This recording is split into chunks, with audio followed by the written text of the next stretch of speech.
یہاں پر سوال وہ یہ قائم کرتے ہیں کہ یہ عیدین کا رفع دین بھی منسوخ مان لو، بارہا لوگوں نے نیچے کمنٹ کیا کہتے بھی ہے، اور وطر کا بھی۔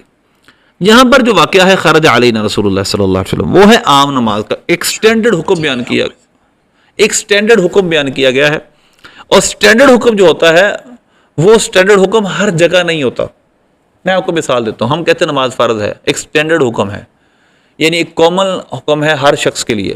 آپ کو شخص کھڑا ہو کہے نہیں جی نماز فرض نہیں ہے، کیوں جی کس لیے نماز فرض نہیں ہے؟ دیکھو جی نماز تو وہ جو نابالغ بچے پہ فرض نہیں ہے، نماز کافر پہ فرض نہیں ہے، نماز مجنون پاگل پہ فرض نہیں ہے نماز، تو لہذا اس لیے آپ کہہ رہے ہیں نماز فرض ہے۔ ہم کہے بھئی ہم کہتے ہیں نماز فرض ہے، لیکن ہمارے نماز فرض کہنے کا مطلب ہوتا ہے ایک خاص شرائط کے ساتھ، خاص شرائط کے ساتھ خاص شخص پہ نماز فرض ہے، اور یہ سٹینڈرڈ حکم ہے، عام حکم ہے۔ آپ جو بات کر رہے ہیں یہ مستثنیات ہیں، یہ ایکسیپشنز ہیں۔ اس لیے جب حکم بیان کیا جاتا ہے اس وقت حکم سٹینڈرڈ والا بیان کیا جاتا ہے، عام حکم بیان کیا جاتا ہے۔ مثلا ہم کہیں کہ نماز پڑھنا فرض ہے، کوئی کہے نماز پڑھنا حرام ہے، نماز پڑھنا کفر ہے، نماز پڑھنا مکروہ ہے، ہم کہیں کیا ہوا بھئی آپ کو؟ وہ کہے جی نماز پڑھنا حرام ہے جب انسان بے وضو ہو، نماز پڑھنا حرام ہے جب انسان مذاق کے لیے، مسخری کے لیے، کامیڈی کرنے کے لیے نماز پڑھے، اچھا معاذ اللہ، اور نماز پڑھنا مکروہ ہے مکروہ وقت میں۔ ہم کہیں گے آپ کی بات سب ٹھیک ہے، لیکن یہ حکم ایک خاص اوقات کا ہے، اور ہم خاص حکم بیان کر رہے ہیں عام، ہر شخص پر نماز فرض ہے بس کچھ شرائط کے ساتھ۔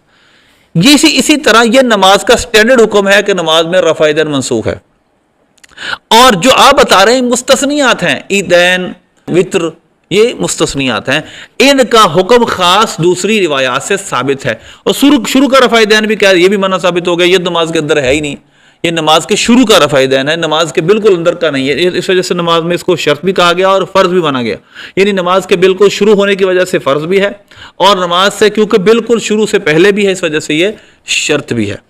تو لہذا یہ بات یاد رکھیں کہ شروع کا رفع دین خارجی دلائل سے ثابت ہے اور اتفاقی ہے، اور باقی جو رفع دین ہیں عیدین اور وطر کے وہ بھی ایک خارجی دلیل سے ثابت ہے، وہ ایک دوسری دلیل سے رفع دین کرنا ثابت ہے، اس پر بھی سب کا اتفاق ہے۔ اختلاف پھر اس میں کیوں ہوا؟ پھر میرا آپ پہ سوال ہے، یہ جو سب نو مولود سکالرز ہیں مرزا انجینئر کی طرف سے بنائے گئے، میرا آپ سے سوال ہے اسی طرح عیدین کے اندر اختلاف کیوں نہیں ہے؟ وہاں اختلاف یہ کیوں پیدا نہیں ہوا کہ ہم نے رفع دین کرنا کہ نہیں کرنا؟ وہاں سب کا اتفاق کیوں ہے؟ ہاں تعداد تکبیر میں اور ہاتھ اٹھانے میں فرق ہے، لیکن یہ سب مانتے ہیں کہ اس میں بار بار رفع دین کیا جائے گا عیدین میں۔ وطر کے اندر آپ جب دعائے قنوت پڑھنے لگتے ہیں تو آپ نے رفع دین کرنا ہوتا ہے، یہ سب کے نزدیک ہے۔